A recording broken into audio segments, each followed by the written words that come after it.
Welcome to Understanding the Bible, the Story of a Book with Greg Salyer. The Bible as in literature, reimagining the text.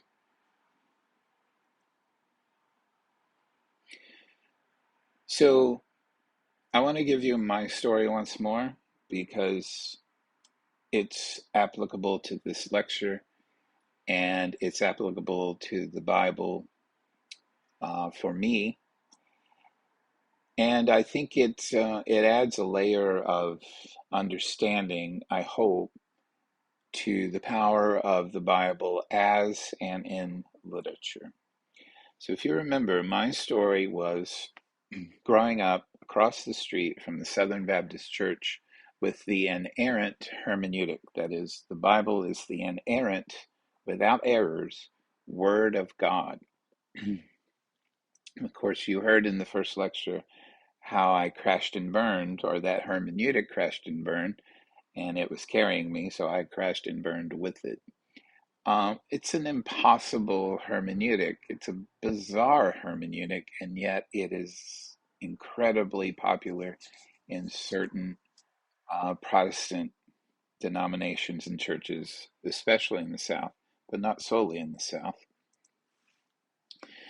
And you'll recall in my story that it was a literary hermeneutic that, well, saved the Bible for me and saved me in some ways. Um, because I was freed not only from the inerrant hermeneutic, which is impossible to live by because it's simply not true. And even if it were, it would be impossible to live by, given the nature of human life and human meaning making. It freed me from that, but it also freed me to to see the beauty of the Bible and the practicality of the Bible. And so we have to also add the wisdom of the Bible. So, do I believe the Bible contains beauty, practicality, and wisdom? You bet I do. It's one of the great sacred texts of the world. And as a connoisseur of the great texts of the world, I count the Bible, or at least parts of the Bible, in that corpus for me.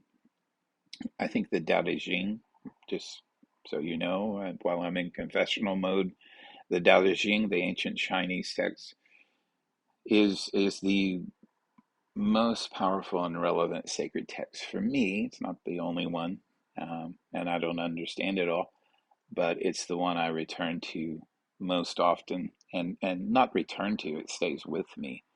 That and Walt Whitman's Leaves of Grass. So, in that vein, I'm going to count the first three chapters of Genesis.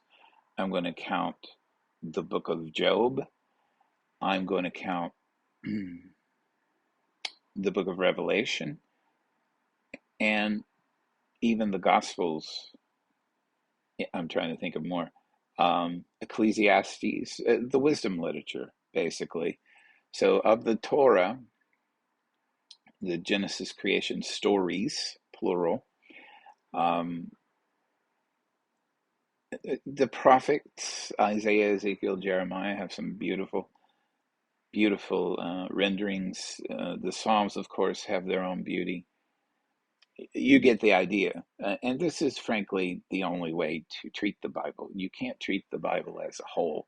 It's got too many parts, too many disjointed, divergent plots and texts. And anyway, so yes, in confessional mode, and I want this on the record that I think the Bible is among the greatest sacred texts in the world, and it contains beauty, practicality, and wisdom.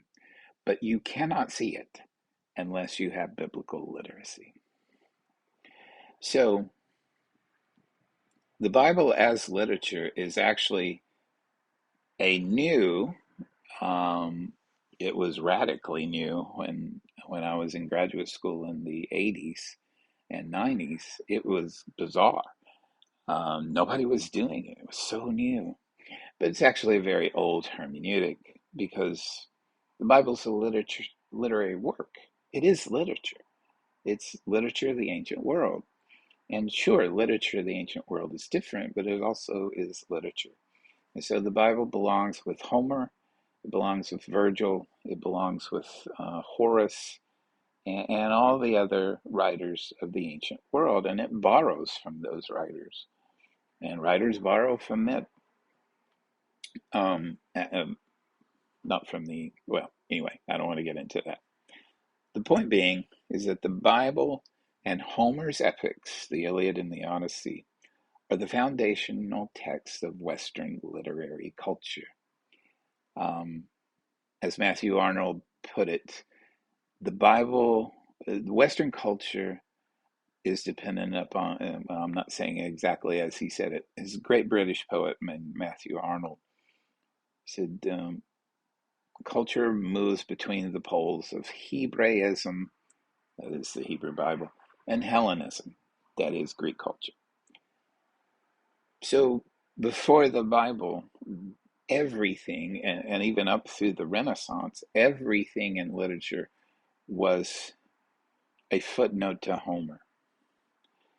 And then the Bible gets put into that, and I'll show you exactly how it worked, um, as another Hebraic, if you will, source of literary inspiration.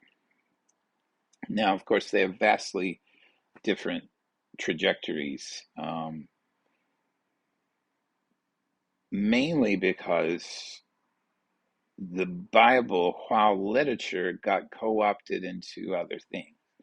Co opted may be too strong a word. It is clearly a religious text. It's just also a lot of other texts, a lot of other kinds of texts, but it gets put into one text and then gets put to one particular use, that is theological use, and ultimately institutional use in theological institutions like synagogues, temples, churches, even mosques. So they were both, Homer and the Bible were both born in orality, like all these ancient stories, as we discussed. Writing in print use literary conventions of their time, and so both the Bible and literature are affected by the medium being the meaning. Same thing, right? Again, the Bible is literature. They, biblical writers use literary conventions of the time. How could they not? Um, they do. They can create new forms. The gospel is a new form, a new genre of literature. But the way we create new genres is by combining parts of other genres. So gospel is part autobiography and part um, not autobiography, part biography and part what?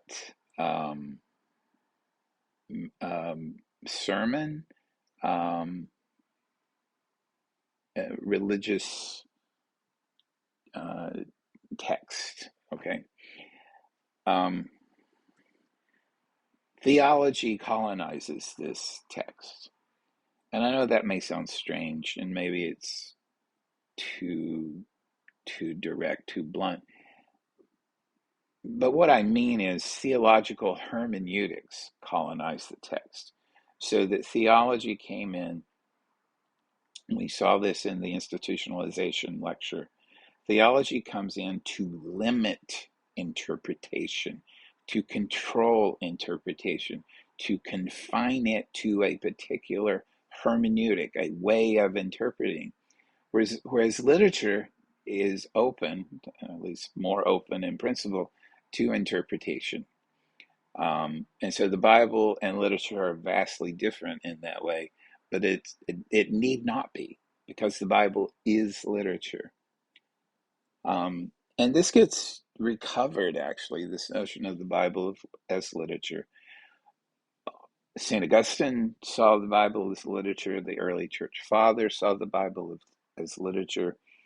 Um, they worked with literary genres like letters, epistles, or apocalypse, or doctrine, whatever. Then that's why I say theology colonized it. Then it became the product of university scholars and mendicants in the Middle Ages, as we saw, who have very specific and limited ends to which they put this text. In the 19th century, in the 19th century, biblical criticism emerges as an academic discipline. And now we're once again, 2 centuries later, looking at the Bible in terms of its literary forms, right? And biblical criticism, it's interesting, they make up their own terms like redaction criticism and form criticism.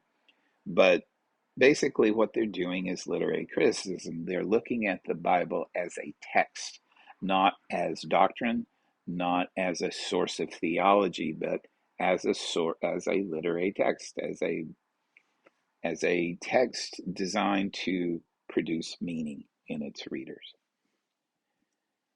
In the 20th century, biblical criticism, that is the interpretation of the Bible, scholarly interpretation of the Bible, sees literary as in long-standing literary criticism elements being applied to the Bible, along with other hermeneutics or ways of interpreting, like feminism, um, liberation theology coming out of South America, African American interpretations of the Bible.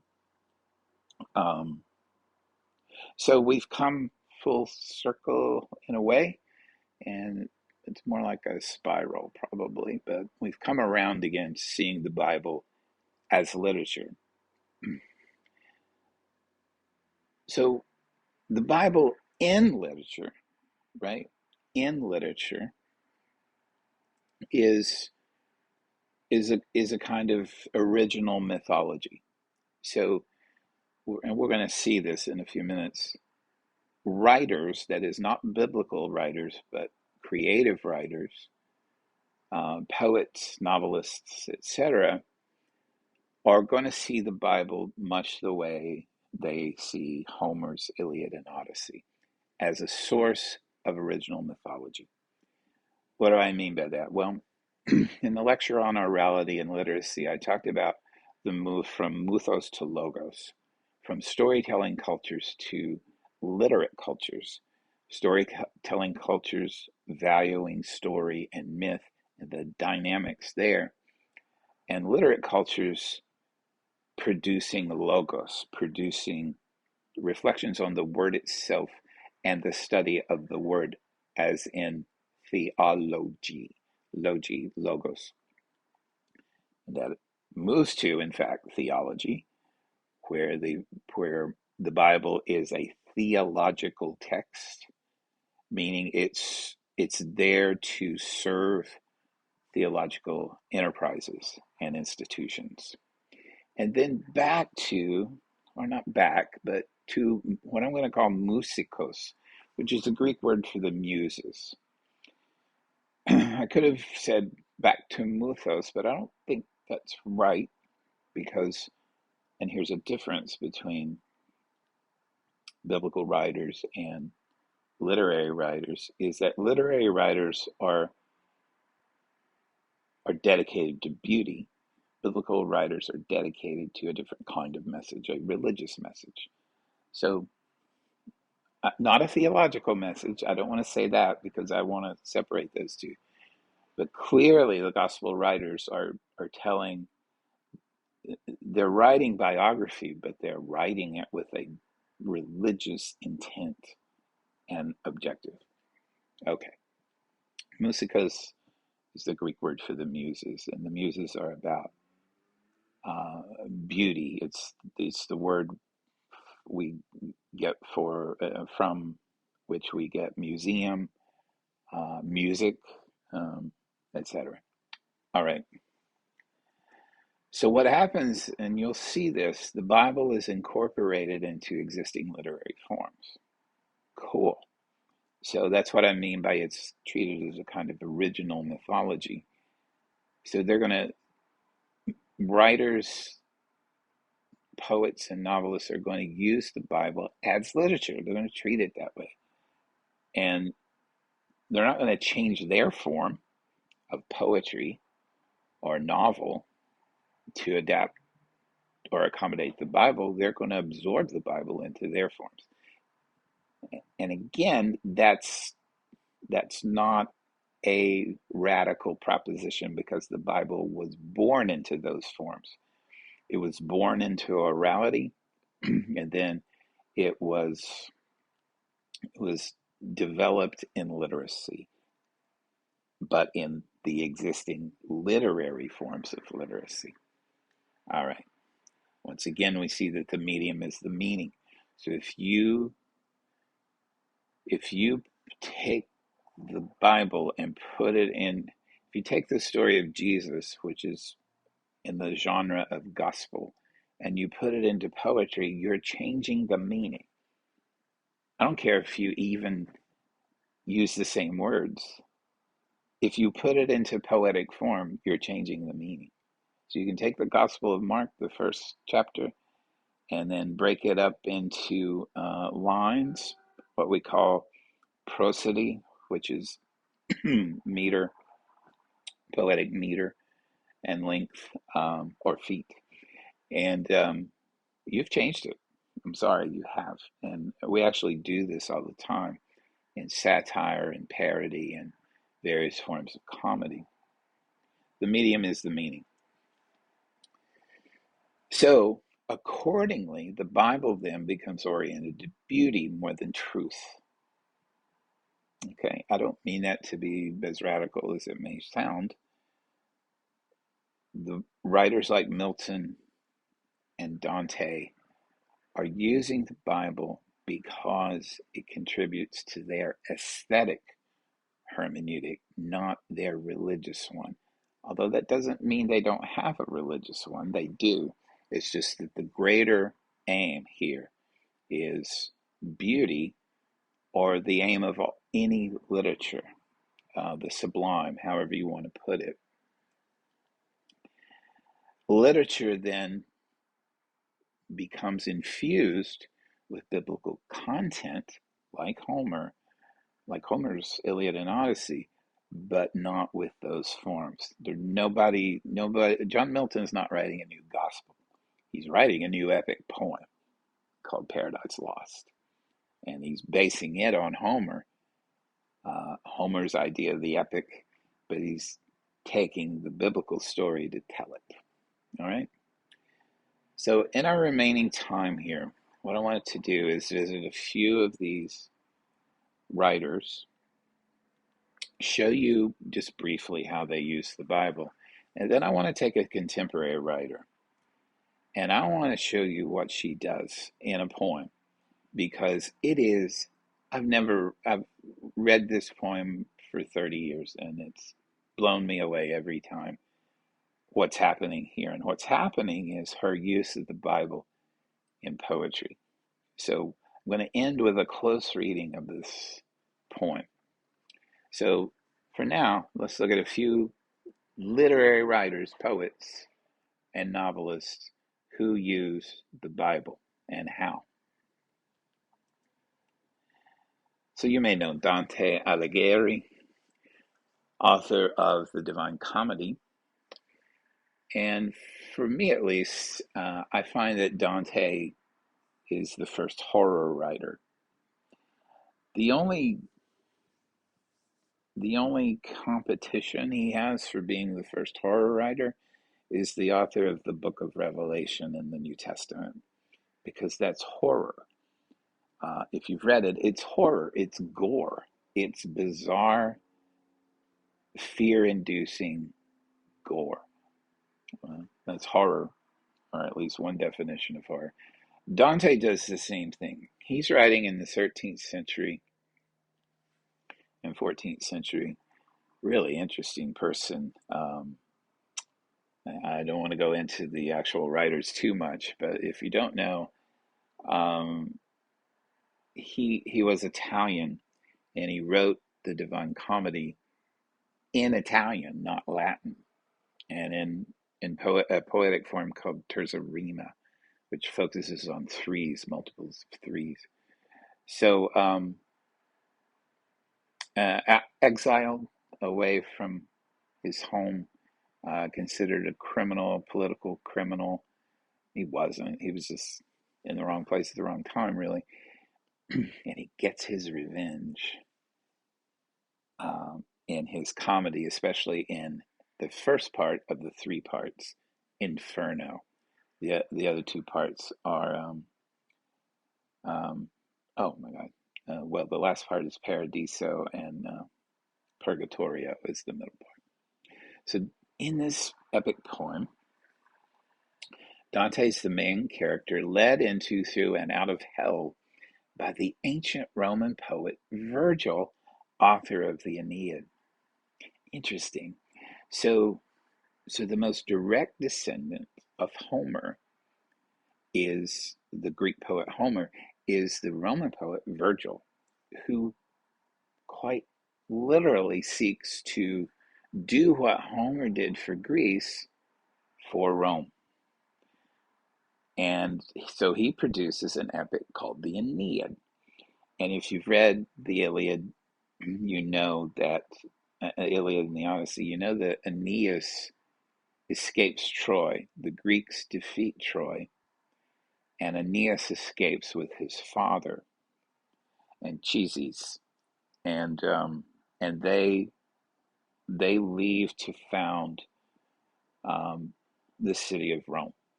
Okay, brilliant move by Virgil, right? So he's taking the Greek story, taking what is really a minor character in that Greek story, and enhancing and elevating his role to the founding of Italy, of Rome. Virgil was paid for this by the emperor, and so there's a sense in which he's a hack, uh, mean, just meaning it's a political incentive that's propelling his writing. But it's a beautiful story. The Aeneid has one of my favorite scenes in ancient literature of Aeneas and Dido, the Egyptian queen, Carthage queen. Anyway, notice what's happening here. I mean, here's a perfect example of the Bible in literature. Um, so, so Dante and Virgil, uh, and again, Virgil is Italian, Dante is Italian, you know, centuries later. And so there's that connection, there's that classical connection, right? But where are they? They're going into hell. Well, there's no hell in ancient Greece or Rome. That's a biblical device. Brilliant. And in fact, biblical punishments are levied throughout against contemporary Italians, people Dante didn't like, and for good reason. Characters in contemporary Venice, contemporary of Dante's time.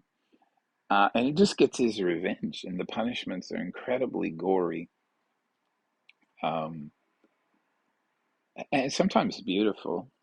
There's a couple of adulterers who are just consigned to a very top level of hell, not too much punishment, and they just are consigned to swirl around each other for eternity. It's interesting that Plato and Aristotle and Homer are not even in hell. They're in kind of hell's vestibule, just outside, because Dante cannot bring himself to put those people in hell, and Virgil would belong there too, right? Anyway, biblical punishments levied against contemporary Italians, ancient epic meets biblical hell, all done in an Italian vernacular, which had never been done before. There's always Greek or Latin, kind of equivalent to what happens to the biblical text, with Jerome translating it into Latin and then Luther later translating it into German, and then later into English, other translators into English. John Milton, Satan as Hero. Such an interesting and difficult text. 1608 to 1674. Interesting that Homer was referred to as the blind poet. John Milton is writing an epic poem following Homer. He goes blind in the middle of it and has to dictate it to, I think it's his daughter. And so he's writing Paradise Lost, the story of Eden. So this is where Satan is actually Odysseus or Aeneas. He's the hero. He's the hero of the poem. Now, Milton's a Christian, to be sure. He's Protestant, and you see the dates there, so it's a really interesting time to be Protestant. So this is a wonderful example of how the Bible changes when it moves into literature, when it is consciously adopted into literary forms. Satan now is a hero. He's Odysseus. He's Aeneas. And so this is actually, I think, in literature, kind of the first prequel. So all this takes place before Genesis 1, before the Garden of Eden. Isn't that interesting? And Adam and Eve are depicted as this domestic and sexually active couple, not at all like they're depicted in the actual Genesis story. And Satan rules in what's called pandemonium, which is the capital of hell. It's got all his demons around him.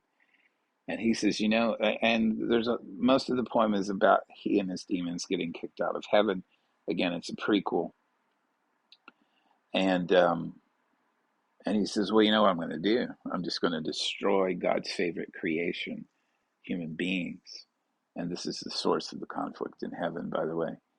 So he goes into the garden, God's garden, and deceives Adam and Eve, convinces them to eat of the forbidden fruit, and goes back to hell where he is lauded as a hero. Wow, cool. William Blake, I love William Blake. Fearful Symmetry. Blake was also an engraver, and so he's famous for a lot of his images as well as his poetry. And there's an illustration to the book of Job that's really powerful. 757 to 1827.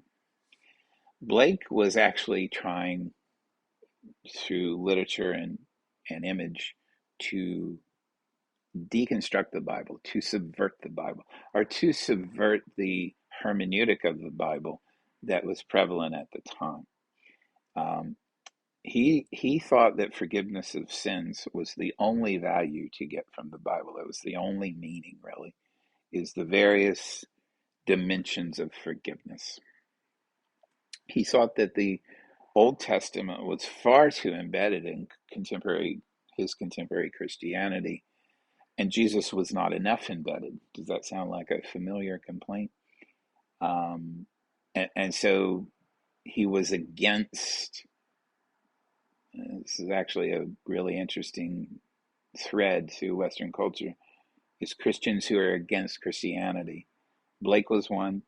Soren Kierkegaard, the great Danish philosopher, was one.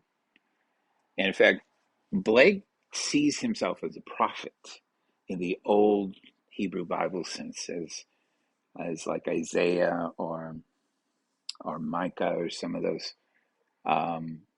Hosea, people who are calling out injustice and demanding resolution and not resolution, but remediation for injustice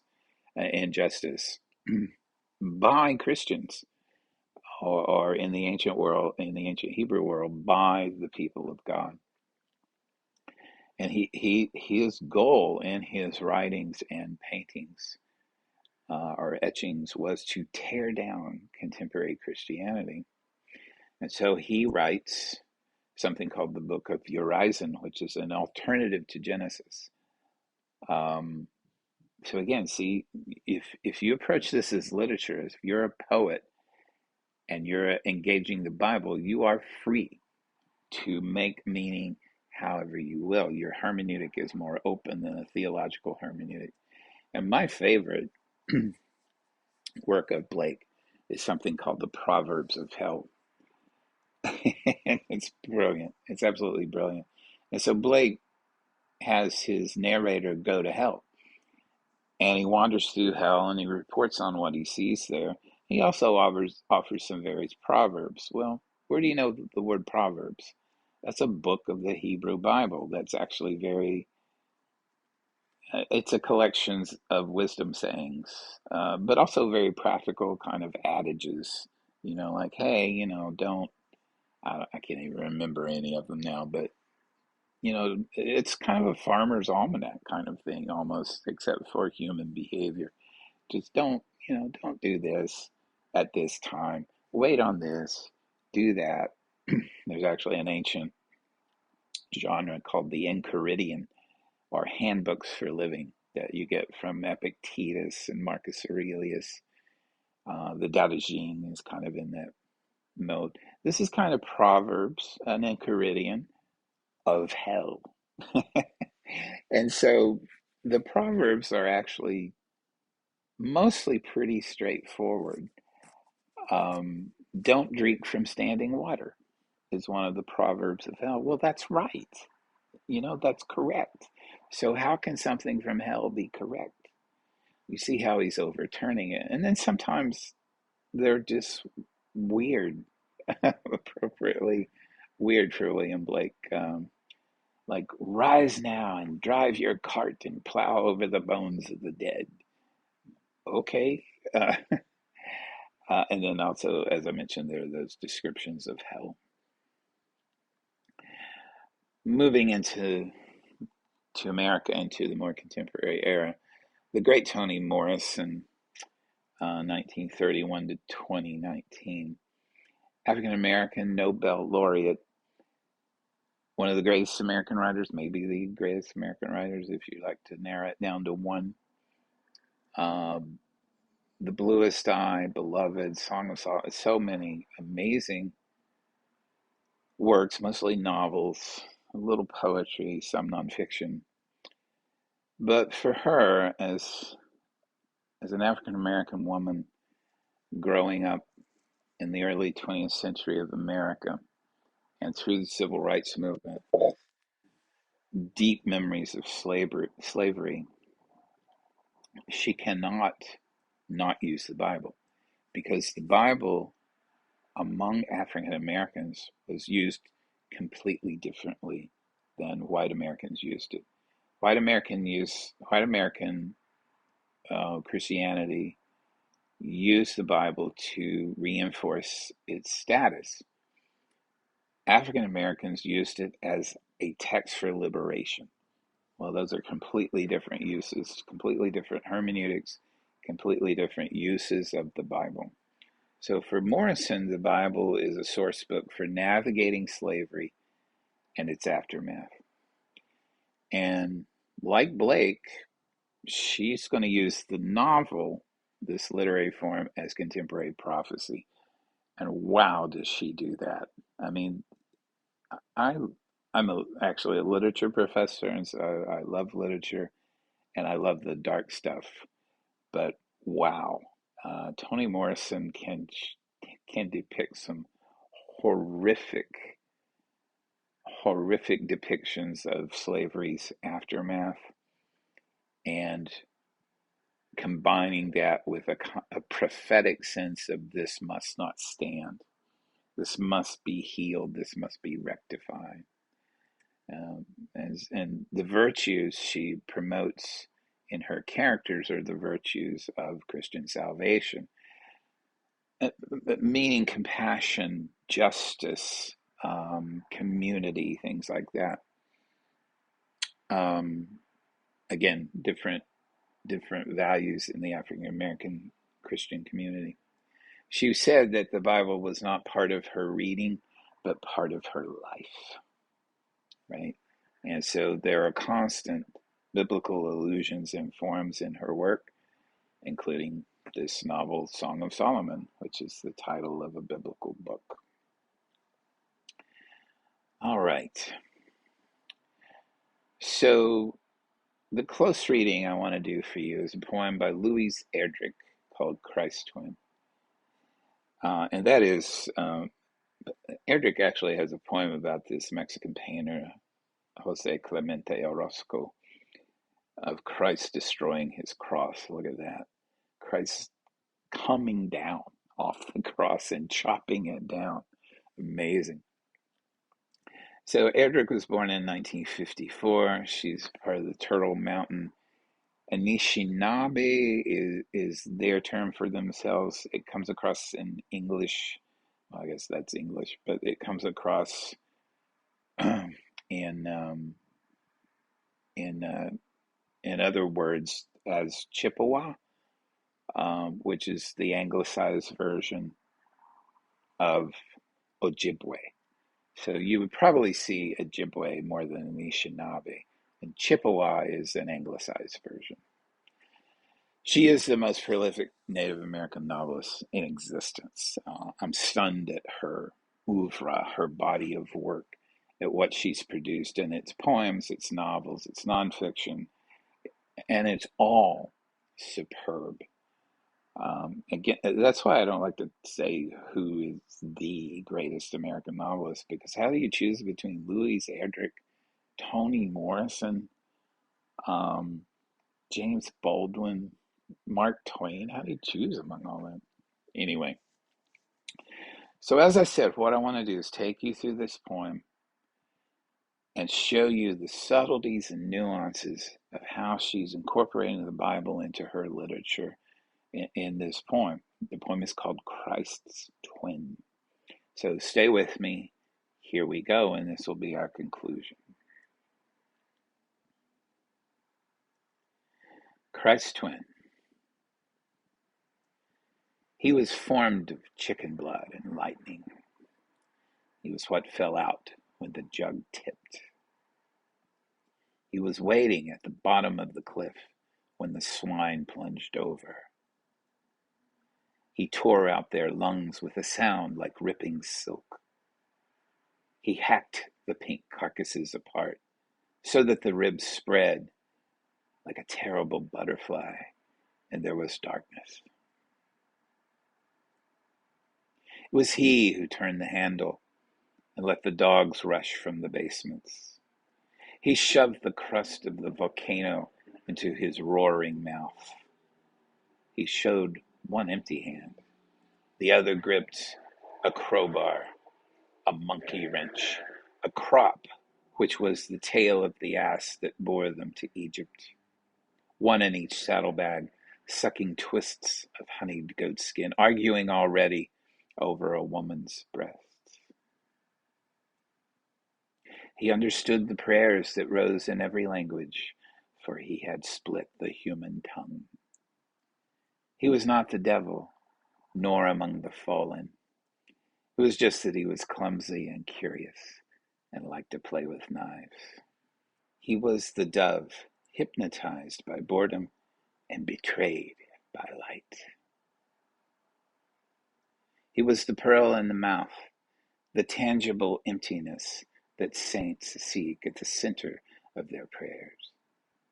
He leaped into a shadow when the massive stone rolled across the entrance, sealing him with his brother in the dark as in the beginning.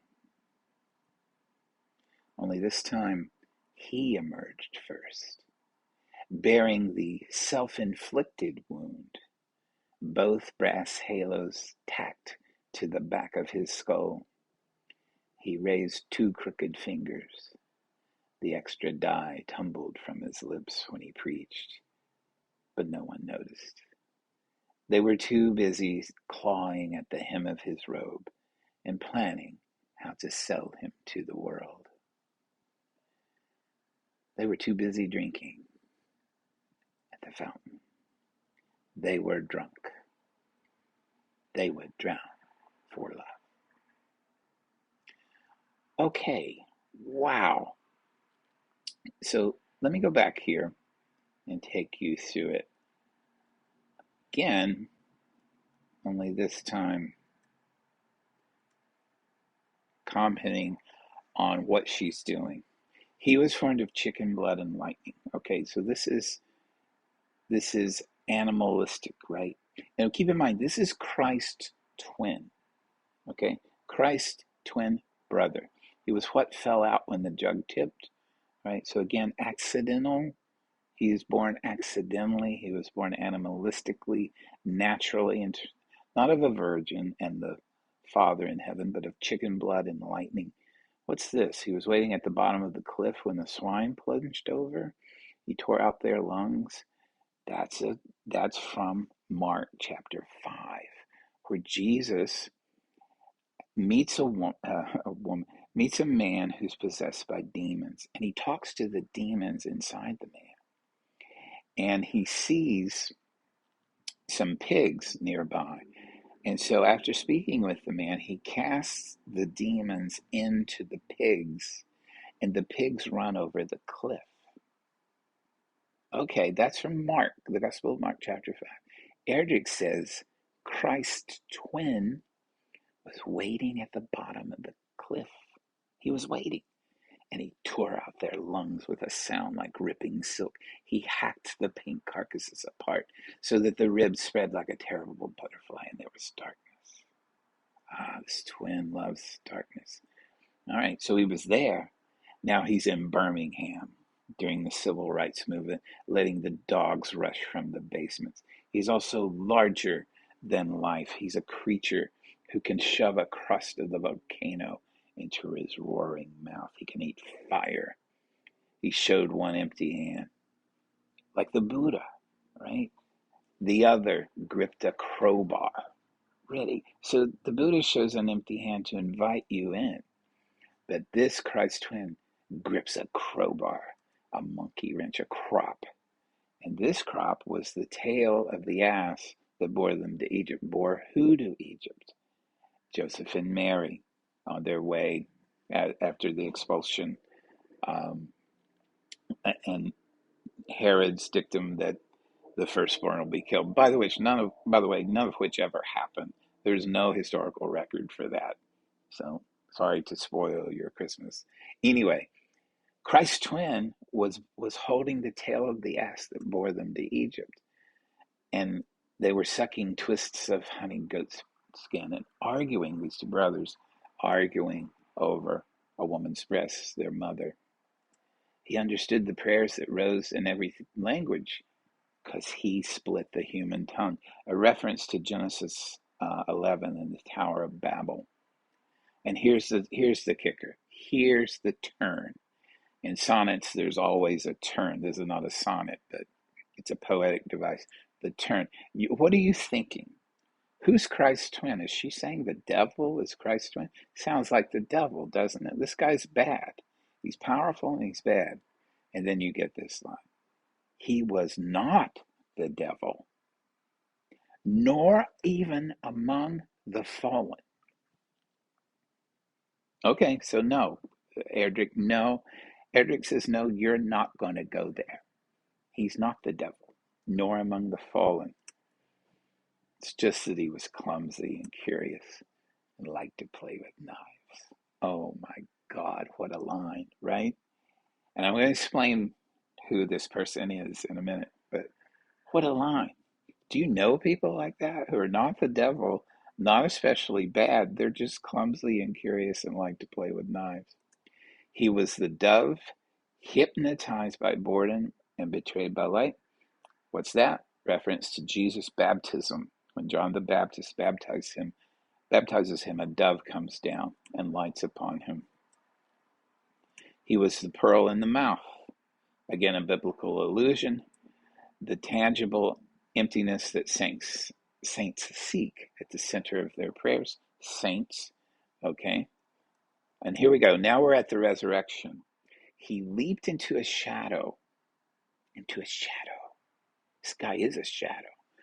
When the massive stone rolled across the entrance to Christ's tomb, sealing him with his brother Christ in the dark as in the beginning.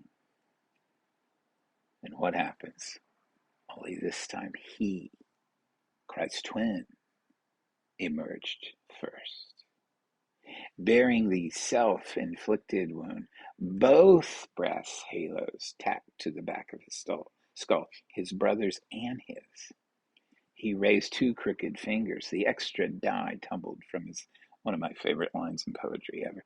The extra die tumbled from his lips when he preached. He was cheating, right? Like finding an extra die in a casino or at a gambling table. But what? No one noticed. No one noticed. Wait, are you saying, Louise Erdrich, that we got the wrong Christ? The one who emerged first? Yes, we got the wrong Christ. And no one noticed because they were too busy clawing at the hem of his robe and planning how to sell him to the world. They were too busy drinking at the fountain. And they were drunk. And they would drown for love of the wrong Christ. Okay, I've taken you through the biblical allusions. Why is she doing this? What is she doing? Well, if you know anything about Native American mythology and the mythology of indigenous peoples all over the world, one of the most common myths is the myth of the twins. You see this all over the world, and you even see it in the Bible with Cain and Abel and Jacob and Esau. It gets reflected there. Twin brothers who are responsible for bringing culture to the community, to the society. So the brothers, one is, I already started to go into the binary of good and evil. He is not the devil, nor among the fallen. One of the brothers creates things, the other brother destroys them. This is the common feature in twins mythology around the world. So one twin may create rivers that flow in both directions. How cool is that? And the younger brother comes along and makes rivers flow in only one direction. He ruins it. He undoes his brother's work, right? And as a younger brother myself, I get that. And I've done that, right? So isn't this interesting, right? So in twins mythology around the world, one brother may create mountains, another brother, his younger brother coming after him will create earthquakes, volcanoes. One brother may create oceans, his younger brother creates tsunamis. All right, this is a really interesting way of orienting yourself in the world through a twin story. But you see what Erdrich did. We got the wrong twin.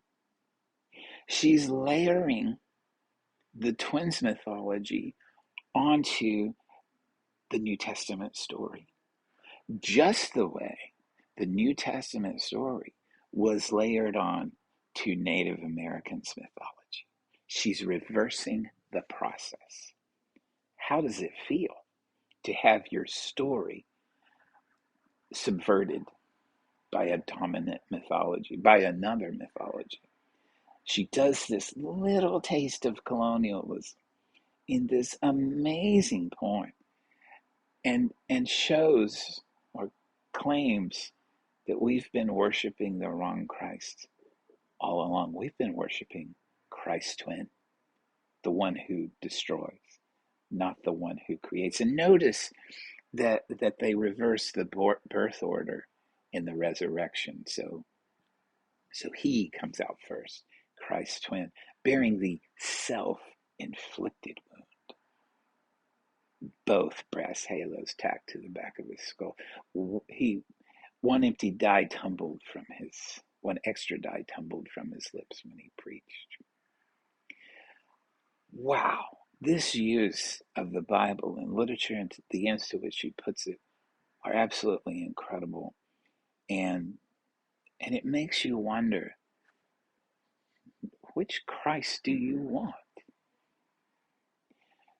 You want Christ's twin, don't you? You want the one that will make you drunk and think you're in love.